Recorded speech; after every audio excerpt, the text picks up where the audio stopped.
नमस्कार।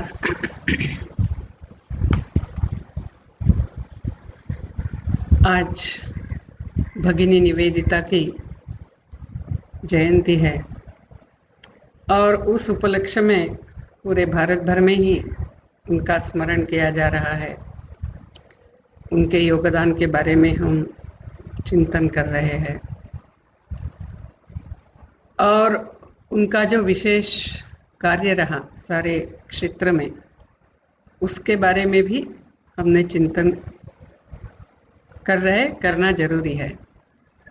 अभी राष्ट्र के लिए कार्य करने की इच्छा लेकर कार्य करने वाले हम कार्यकर्ता होने के नाते हमें भगिनी निवेदिता के जीवन से विशेष प्रेरणा मिलती है। सबसे पहले तो ये है कि हमारे मन में राष्ट्र के लिए कार्य करने की इच्छा है, लेकिन इच्छा होना ये पर्याप्त नहीं है।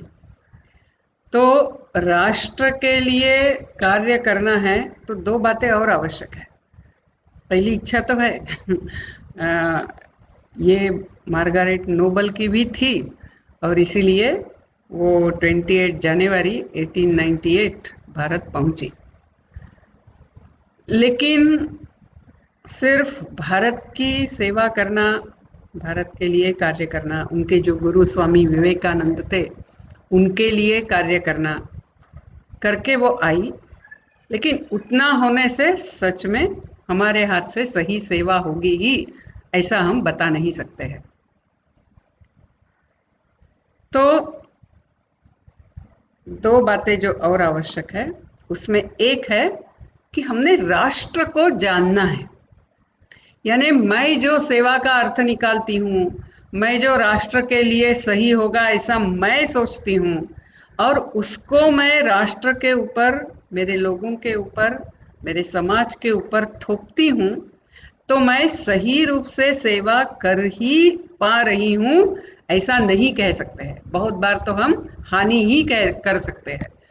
और इसीलिए सबसे पहले तो ये है कि राष्ट्र को जानना। अभी आप कहेंगे कि ठीक है, ये मार्गारेट नोबल के लिए शायद सही था, क्योंकि मार्गारेट नोबल तो इंग्लैंड में जन्मी थी। उस समय भारत के ऊपर ब्रिटिशों का राज्य था और यानी वो तो भारत को एक, जिनको हमने जीत लिया है ऐसा देश, एक गुलाम देश करके ही देखते थे। इसीलिए भगिनी निवेदिता को जो यहाँ आके उसको नाम मिला निवेदिता, उसके लिए भारत को जानना आवश्यक हुआ होगा। लेकिन हम तो भारत में जन्मे हैं और इसीलिए ये जो दूसरी कंडीशन है, पहली राष्ट्र के लिए कार्य करने की इच्छा और दूसरी जो है कि भारत को जानना, तो ये तो हमने जाना ही है क्योंकि हम इसी देश में जन्मे हैं। दुर्दैव से आज हम ये नहीं कह सकते हैं केवल मैं भारत में जन्मी हूँ, इसके कारण मैं भारत की आत्मा को जानती हूँ, भारत के प्रयोजन को जानती हूँ, भारत की विशेषता को जानती हूँ, ये हम नहीं कह सकते हैं। हम आप सब उसका कारण जानते हैं, क्योंकि हमारी जो शिक्षा है, हमारी जो मीडिया है, सारे प्रसार माध्यम है, और जैसे अभी आपने शायद एक ट्विटर हैंडल आप देख रहे होंगे, जेम्स ऑफ बॉलीवुड करके, तो उसमें हम कह सकते हैं कि हमारा पूरा सिने वर्ल्ड है या हमारा पब्लिक डिस्कोर्स है। आप ऐसे सारे भी जो जनरल हमें देश के बारे में जानकारी पहुंचाने वाले माध्यम है, ये सारे माध्यमों में भारत का अलग चित्र ही खड़ा किया जाता है। और इसीलिए मैं भारत में जन्मी हूँ, इसीलिए मैं भारत को जानती हूँ ऐसा हम नहीं कह सकते हैं। तो हमें भारत को समझना होगा, जो मार्गारेट नोबल को समझना पड़ा। उसका बहुत बड़ा भाग्य ये था कि उसको समझाने वाले स्वामी विवेकानंद थे। हमारा भी वो बहुत बड़ा भाग्य है क्योंकि स्वामी विवेकानंद का साहित्य हमारे साथ उपलब्ध है। उसकी बहुत बड़ी कठिनाई ये थी कि वो पूरे पश्चिम में बड़ी हुई थी और वो कोई साधारण स्त्री नहीं थी। जब वो यहाँ आई, वो वहाँ की एक जानी मानी शिक्षा तज्ञ थी। उसका खुद का अपना स्कूल था, खुद का अपना शिक्षा का तत्वज्ञान था। और लंदन के जो सारा इलाइट सर्कल है उसमें उसकी पहचान थी। ऐसी मार्गारेट नोबल, यानी जब जनरली व्यक्ति के सारे मत बन जाते हैं, सब हो जाता है, इसके बाद यानी वो 30 वर्ष की हो गई थी जब वो यहाँ आई, तब वो भारत आई। तो इसीलिए उसको इतना आसान नहीं था भारत को समझना। एक्चुअली यहाँ आने के बाद जैसे स्वामी जी ने पहले तो उसको वो शारदा माँ के पास लेकर गए कि यदि शारदा माँ इसको स्वीकारती है तो मैं आगे जाऊंगा। और शारदा माँ ने बड़े प्रेम से उसको अपने बेटी जैसा स्वीकारा। भाषा दोनों को नहीं आती, क्योंकि इनको बंगाली नहीं आती और शारदा माँ को अंग्रेजी नहीं आती, लेकिन हृदय की भाषा थी। उन्होंने अपने हाथ से मार्गारेट नोबल को मिठाई खिलाई, और मार्गारेट नोबल भी बड़ी अभिभूत हो गई, क्योंकि उन्होंने अभी तक स्त्री यानी यानी स्त्री हो या पुरुष हो, जो बहुत क्या कहते हैं, यानी बहुत इधर उधर उनका दबाव है या बहुत ज्ञान है, बोलते हैं, चलते फिरते हैं, ऐसा उन्होंने यानी noisy personality is the personality which really impresses, ऐसा उन्होंने सोचा होगा, सोचा था। लेकिन यहाँ आके उन्होंने देखा कि जो शारदा माँ थी वो अत्यंत शांत, देखने के लिए जाए तो ना उनकी शिक्षा हुई थी, यानी फॉर्मल एजुकेशन हुई थी, लेकिन उन्होंने देखा जो स्वामी विवेकानंद एक सिंह जैसे दहाड़ते हैं जब भाषण देने के लिए खड़े होते हैं, वो शारदा माँ के सामने पूरा साष्टांग नमस्कार करते हैं, और जब तक माँ उनको उठो नहीं बोलती है वो उठते नहीं है, वो सिर ऊपर उठा के देखते नहीं है, और माँ जो भी कहती है उसको तुरंत स्वीकार लेते हैं। तो ऐसी क्या शक्ति होगी इस शारदा माँ की, ये पहला प्रश्न। यानी शक्ति के भी अनेक प्रकार है, और एक शक्ति जो है वो शांत है, वो सूक्ष्म है, वो यानी आत्म चेतना को निर्माण करने वाली है। ऐसा एक कुछ तो भी अनुभूति पहली बार मार्गारेट नोबल को भगिनी शारदा माँ के साथ दिन बिताने के बाद हुई। बाद में तो फिर बहुत उनका बहुत अच्छा गहरा संबंध आया, और भगिनी निवेदिता का एक बहुत सुंदर खत है। वो कहती थी कि माँ, आपके पास जब जब मैं आई तब तब मैंने तो बस एक 5 बच्चे जैसा, 5 बरस के जैसा बच्चा होकर आपके चरणों में रहना था। आप तो ऐसी है कि आपके बारे में यदि मैं कुछ बोलने भी जाऊं तो वो यानी आवाज करेगा। आप तो गंगा जो बहती है, आप बहने वाली गंगा धारा जैसी है। आप उद्यान का जो शांत पवन होता है वो पवन जैसी है। आपको शब्दों में भी बांधना बहुत कठिन है।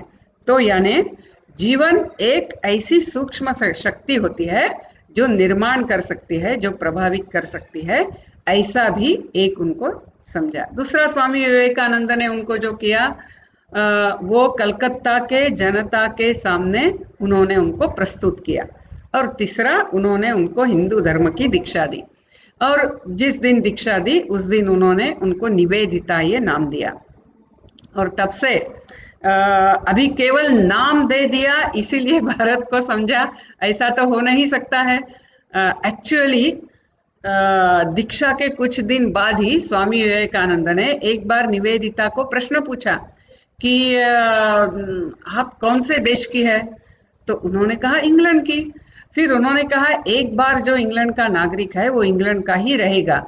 और वो जिस प्रकार से बोलने लगी, स्वामी जी को ध्यान में आया कि अभी इनको काफी समय है, इनको पहले भारत को समझना है। और उसके बाद स्वामी विवेकानंद उनको जोसेफाइन मैक्लियार्ड, फिर मिसेस सारा बुल, और उनके बाकी कुछ गुरु भाई या उनके शिष्य, ऐसा सब लोग मिलते हुए पूरे भारत की तीर्थ यात्रा पे निकले। और वहाँ स्वामी विवेकानंद ने भारत का इतिहास, भारत की जो एक चेतना है वो जिस प्रकार से हर क्षेत्र में प्रस्फुटित होती रही है हजारों वर्षों से, और इतनी विविधता के होने के बावजूद भी इन विविधता के परे जोड़ने वाले सूत्र क्या है, उन सूत्रों को ढूंढने वाली इस भारतीय जनमानस की शक्ति, उन सब का परिचय धीरे धीरे धीरे भगिनी निवेदिता को होता गया। अभी स्वामी विवेकानंद बता रहे थे, हमें भी बताने वाले लोग होते हैं, लेकिन सिर्फ कोई बता रहा इसीलिए समझ गया ऐसा होता नहीं है, तो मन को भी खुला रखना होता है। इतना ही नहीं, तो मन में एक विनम्रता होनी होती है, और ऐसी भगिनी निवेदिता की थी। और इसीलिए मैं आपको वो जो पूरा उनका जो संघर्ष हुआ, यानी अपने गुरु को समझने का, या गुरु क्या बता रहे हैं ये समझने के लिए उनको काफी संघर्ष करना पड़ा, क्योंकि जैसा मैंने बताया वो एक साधारण स्त्री नहीं थी, पढ़ी लिखी थी, शिक्षा तज्ञ थी, और जानी मानी लंदन की स्त्री थी। उनके अपने मत थे, तो बस स्वामी विवेकानंद बताएंगे और ये मान लेगी, ऐसा ना इनका स्वभाव था, ना स्वामी विवेकानंद ऐसा चाहते कि कोई सिर्फ ऐसा ही मान ले, लेकिन वो सच में समझते हुए उसको धारण करे, ऐसा स्वामी विवेकानंद भी चाहते थे।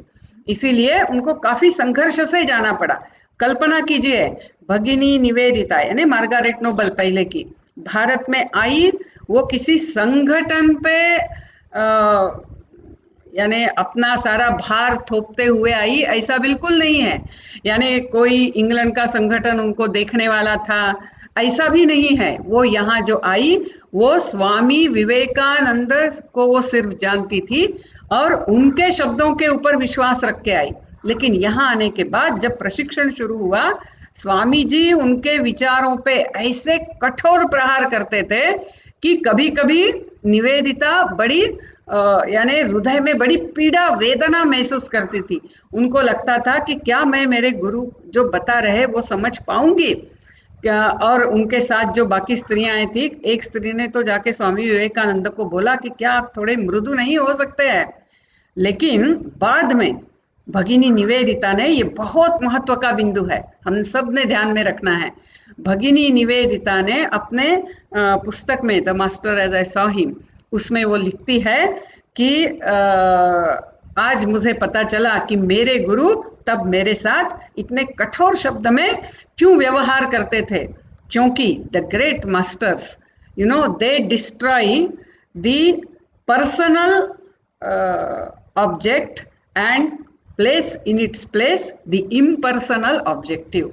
यानी भगिनी निवेदिता जो भारत में आई, वो स्वामी विवेकानंद के व्यक्तिमत्व से प्रेरित होकर आई, लेकिन स्वामी विवेकानंद चाहते थे कि वो भारत में स्वामी विवेकानंद के लिए काम करने के लिए न रहे, तो भारत माता से प्रेम करेगी, यानी इम्पर्सनल विजन। ऐसे विजन, ऐसे ऑब्जेक्टिव लक्ष्य को ध्यान में लेते हुए ही निवेदिता काम करने वाली हो, और जो स्वामी जी ने चाहा था ऐसा ही हो गया।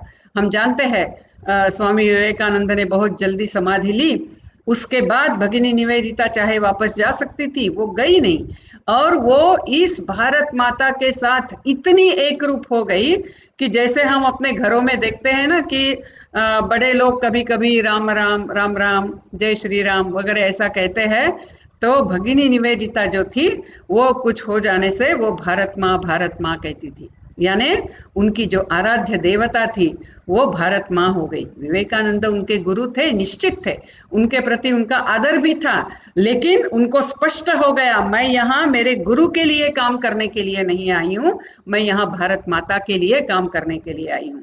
ये बिंदु महत्व का है, मैं इसलिए कहती हूँ क्योंकि हम सारे कार्यकर्ता जब कार्य करने संगठन में आते हैं तो हम किसी न किसी व्यक्ति से प्रभावित होकर आते हैं, यानी हम किसी कार्यकर्ता से प्रभावित होते हैं और आते हैं। फिर आने के बाद हम चाहते हैं कि मैंने जो चित्र बनाया है मुझे वो कार्यकर्ता वैसा ही दिखना चाहिए, ये एक। दूसरा, हम बहुत एक आदर्श स्थिति की कल्पना करते हैं, लेकिन जब सब लोग मिलकर कार्य करने लगते हैं तो बहुत बार बहुत सारी कठिनाइयां आती है, और उस समय यदि हमारी प्रेरणा ये राष्ट्र नहीं है, हमारी प्रेरणा भारत माता नहीं है, तो हम व्यक्ति के गुण दोष देख के हिल सकते हैं। इसीलिए अपने जीवन का जो प्रेरणा स्रोत है वो हमेशा ऐसा होना है कि जो निरंतर बहने वाला है। वो किसी व्यक्ति नहीं, कोई व्यक्ति कारण बन सकती है हमें संगठन में लाने के लिए, लेकिन हमारा प्रेरणा का स्रोत भारत माता रहना है, भारत रहना है। ये भगिनी निवेदिता का हो गया। तो पहला है भारत को जानो। और हम देखते हैं कि सच में भगिनी निवेदिता ने भारत का जो इसेंस है वो उन्होंने इतना आत्मसात किया था। हम जब उनका कार्य कुछ क्षेत्रों में देखेंगे तब हमें समझेगा। दूसरा यानी एक तो राष्ट्र के लिए कार्य करने की इच्छा, दूसरा हमारा भारत क्या है मूल में, हमें जो मीडिया बताती है, जो हमारे शिक्षा पाठ्य पुस्तकों में है, ये भारत नहीं। तो जो हमारे ऋषि मुनियों ने बताया है, जो स्वामी विवेकानंद ने बताया है, जो अनेक काल से, जैसे रविंद्रनाथ टैगोर का एक बहुत ही सुंदर आर्टिकल है हिस्ट्री ऑफ भारतवर्ष, जरूर पढ़ना चाहिए। तो उसमें वो लिखते हैं कि हमारे ऊपर बहुत सारे आक्रमण हुए, बहुत सारे बाहर से राजा आए, यहाँ राज्य किया। क्या भारत का इतिहास वो है? भारत का इतिहास ये नहीं है। भारत का इतिहास ये है कि इतने सारे आक्रमणों के बावजूद, इतने सारे विधर्मी राजाओं के राज्य के बावजूद भी इस समाज जीवन में क्या चल रहा था, यह समाज जीवन क्या साध्य करने का प्रयास कर रहा था।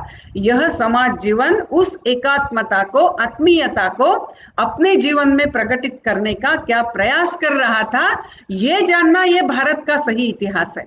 तो ऐसे भारत को समझना ये दूसरी बात है।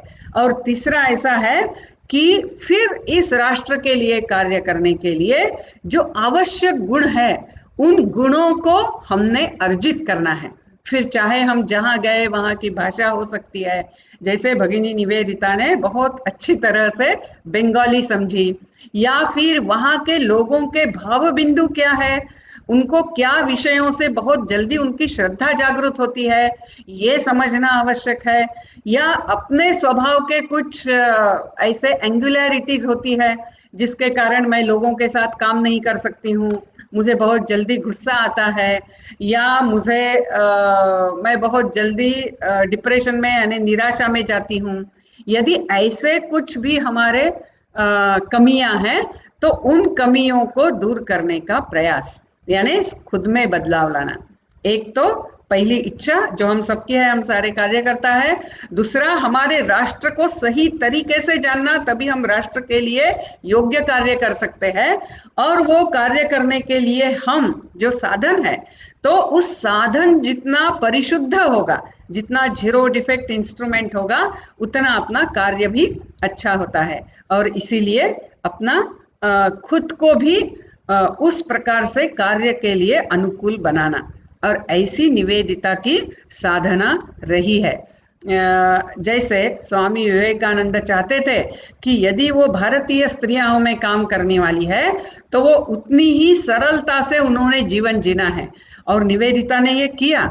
उनका जो घर था, यानी ये जो छिपकली होती है ना, छिपकलियां भी दीवार पे आती थी। आप कल्पना कर सकते हैं कि कोई विदेशी महिला आके ऐसे घर में रह रही, या जैसे उनको कोई सुख सुविधाएं नहीं थी। जैसे उनके डायरी में एक नोंद है कि वो कहती है, आज मुझे एक बहुत बड़ी सुविधा मिली, यानी मेरी एक सहेली मुझे मिलने आई थी, वो मेरे लिए एक तकिया लेकर आई। यानी कल्पना कीजिए कि वो भी उन्होंने अपेक्षा नहीं की थी, और बहुत ही सरल जीवन, और ऐसा जीवन जीकर उन्होंने लोगों को अपनाया।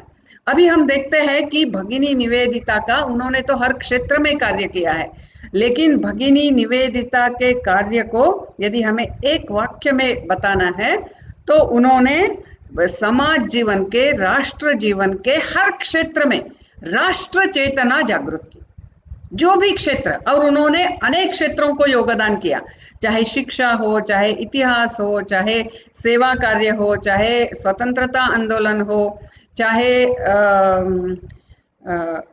विज्ञान हो, ऐसे अनेक कार्यों में, कला क्षेत्र हो, ऐसे अनेक अनेक क्षेत्रों में उन्होंने योगदान किया। बड़ा ठोस योगदान किया, यानी उनके जो विचार है आज भी बड़े प्रासंगिक है। लेकिन इन सब का मूल जो था वो था राष्ट्र चेतना जगाना। मैं आपको दो तीन युवाओं के संबंध में उनके जो उदाहरण है वो बताऊंगी।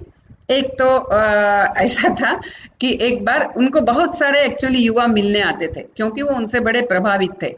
एक तो वो क्रांतिकारियों को मदद करती थी सारे प्रकार से। यदि क्रांतिकारक जेल में जाते थे तो उनके परिवार को भी वो देखभाल करती थी। तो ऐसी इसलिए काफी युवा मिलने आते थे। एक बार उनको दो युवा मिलने के लिए आए, ठीक है, उन युवाओं ने लिखा हुआ ये संस्मरण है। जब वो मिलने के लिए आए तो निवेदिता ने उनको अंदर बुलाया। तो उनके कमरे में ऐसे दो कुर्सियां थी और नीचे कारपेट डाला हुआ था। तो ये जो दो युवा थे वो जाके कुर्सी पे बैठ गए। वो अंदर गई थी, वो अंदर से बाहर आई और वो बोली, ये क्या, आप भारतीय है और कुर्सी पे बैठ रहे हैं नीचे बैठ जाइए। तो उनको थोड़ा बुरा लगा, उनको लगा कि ये विदेशी महिला है, ये शायद थोड़ा दिखा रही है, हमें नीचे बैठने के लिए बोल रही है।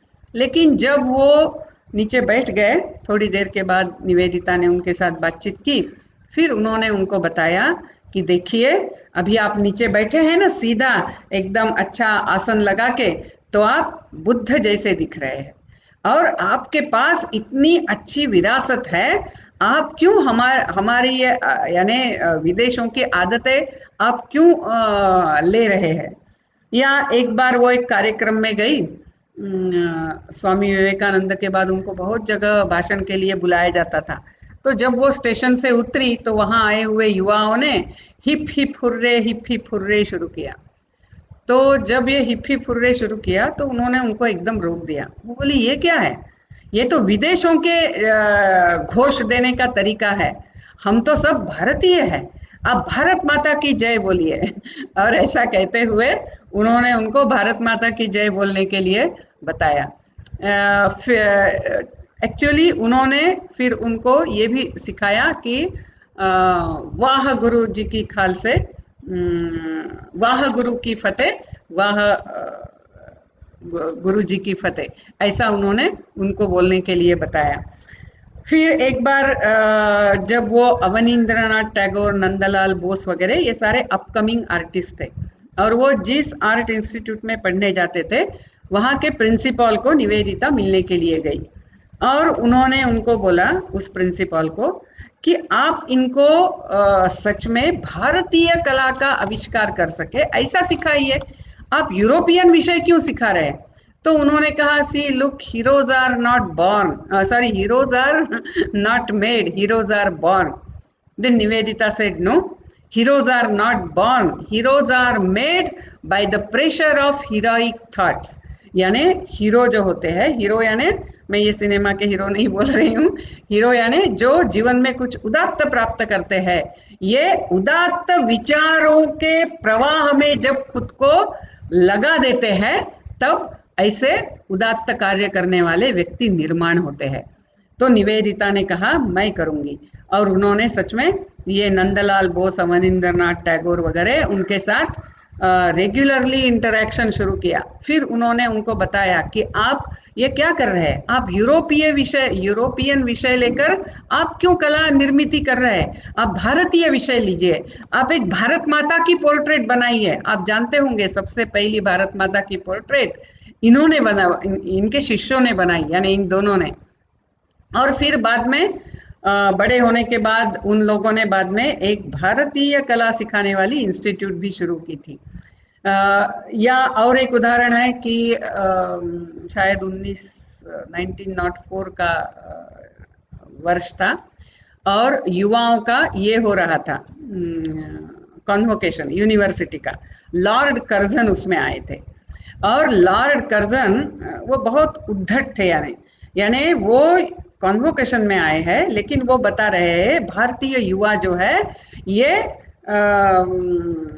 सत्यवादी नहीं होता है, भारतीय युवा जो है ये चाहे जहां झूठ बोलता है, ऐसा कुछ तो भी उन्होंने अपने बोलने में बोल दिया, अपमान किया, पूरे युवाओं का अपमान किया।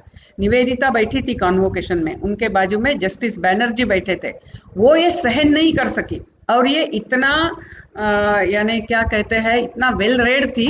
वो जस्टिस बैनर्जी का हाथ पकड़ के उनको उठाकर लेकर गई, वाचनालय में गई। वहां से उन्होंने लॉर्ड कर्जन का एक पुस्तक निकाला, जिस पुस्तक में लॉर्ड कर्जन ने स्वयं लिखा था कि मैं जब थाईलैंड में या कहीं वो गए थे, उन्होंने जानबूझ के झूठ बोला था। और ये सब दिखा के दूसरे दिन ही सारे वर्तमान समाचार पत्रों में अग्रलेख आ गया कि झूठा कौन है। यानी भारत के प्रति कुछ भी अपमान वो सहन नहीं करती थी। उनकी शब्दावली भी ऐसी थी, वो कभी यानी तुम लोग भारतीय ऐसा कभी नहीं, वो हम कहती थी। और यानी इतना पूरा भारत को उन्होंने आत्मसात कर दिया, और इसीलिए अनेक क्षेत्र में उन्होंने कार्य किया। मैं सिर्फ आप जानते होंगे कि जगदीश चंद्र बोस के लिए वो एक बहुत बड़ी आधार के रूप में उभरी थी। यानी जगदीश चंद्र बोस के पेपर्स यानी रिसर्च पेपर्स ब्रिटिश साइंटिस्ट ने जानबूझ के जब प्रकाशित नहीं होने दिए,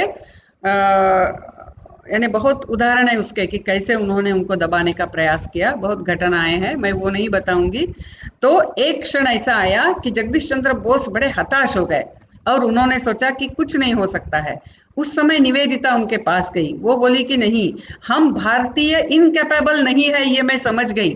ये ब्रिटिश हमें इनकैपेबल करते हैं, ये इनकैपेसिटेट करते हैं, और ये हम नहीं होने देंगे। अभी एक ही मार्ग है, आप आपका जो कार्य है वो पुस्तक रूप में प्रकाशित कीजिए। जगदीश चंद्र बोस बोले अभी कौन लिखेगा, कौन प्रकाशित करेगा? वो बोली मैं करूंगी, मैं आपके साथ बैठूंगी, मैं लिखूंगी। कल्पना कीजिए, उन्होंने जगदीश चंद्र बोस के साथ बैठते हुए 6 पुस्तकें लिख डाली, और वो 6 पुस्तकें सारी प्रकाशित की, और तब दुनिया को जगदीश चंद्र बोस पता चले। ऐसे हर हर क्षेत्र में, चाहे जदुनाथ सरकार हो या दिनेश चंद्र सेन हो, ऐसे अनेक लोगों को प्रेरणा देने वाली भगिनी निवेदिता, जिनका आज यह जन्मदिन हम सब जब मना रहे हैं, तो ये सिर्फ एक जन्मदिन मनाने के लिए नहीं है, तो राष्ट्र कार्य करने के लिए। और जो कार्य है वो मौलिक कार्य है, वो ऐसे ऊपर ऊपर का नहीं है। यानी हर क्षेत्र में योगदान, हर क्षेत्र में भारतीय आत्मा प्रकटित कैसे हो, हर क्षेत्र में भारतीय विचार आज के परिप्रेक्ष्य में कैसे ग्राह्य हो सकता है, उस प्रकार से कार्य करने का जो भगिनी निवेदिता का तरीका था, उस तरीके को हम समझे और उनसे ये प्रेरणा ले कि राष्ट्र के लिए कार्य करना है, तो हमारी प्रेरणा ये शाश्वत होनी है। यानी भारत माता हमारी प्रेरणा होनी है। फिर उन्होंने जैसे स्वयं में पूरा बदलाव लाया, ऐसा बदलाव हम स्वयं में लाएंगे, और जो भी कार्य करेंगे उसमें राष्ट्र सर्वोपरि रहेगा, उसमें राष्ट्र चेतना जागृत करने का कार्य ये मूलभूत कार्य रहेगा। ऐसे भगिनी निवेदिता से प्रेरणा लेते हुए हम यह जो उनका जयंती मना रहे हैं, ये जयंती सिर्फ एक कार्यक्रम नहीं, तो हमारे राष्ट्र के लिए कार्य करने का एक अगला पड़ाव जैसा होना है। यानी हर बरस जब हम वे जयंती मनाते हैं, उनके एक एक क्षेत्र का कार्य समझते हुए उसमें उनका क्या योगदान रहा है। एक्चुअली उनका अनेक है, यानी मैं अभी क्या क्या बताऊं। अभी जैसे एक एक छोटी सी बात बता ही देती हूँ। उनकी एक और ऐसी थी कि वो कहती थी कि भारत एक शक्ति है, और ये ऐसी शक्ति है कि यदि हम इसको समझते हैं तो ये पूरे विश्व को तार सकती है, ऐसी ये शक्ति है।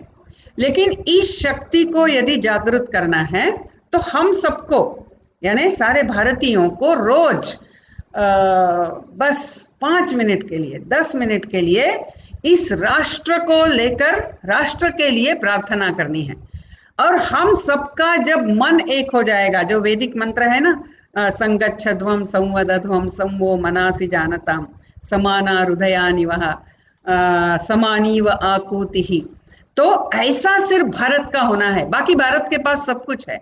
आज यदि हमारी कार्य शक्ति ऐसी संगठित होती है, चेतना शक्ति संगठित होती है, तो हम तो ऐसी ऊर्जा निर्माण होगी कि इस भारत के कोई टुकड़े नहीं कर सकता है। ऐसा भगिनी निवेदिता ने उस समय बताया था। तो हम सब जो संगठन में कार्य करने वाले कार्यकर्ता है, हम जब रोज प्रार्थना करते हैं, तो हमें ये भी समझना है कि ये सिर्फ हम अपने संगठन में प्रार्थना नहीं कर रहे, तो पूरे इस राष्ट्र शक्ति को ही जगा रहे हैं। ये त्वम ही दुर्गा दश प्रहरण धारिणी, इस अभी अभी नवरात्र हुआ है, तो ये देवी की शक्ति का जागर हम कर रहे हैं। और ऐसे इस भारत भवानी का ये जागर करने वाली भगिनी निवेदिता को विनम्र अभिवादन करते हुए, उनके जयंती के दिन हम भी अपना संकल्प पक्का करेंगे कि हम इस कार्य में डटे रहे और मूलभूत कार्य करें। नमस्कार।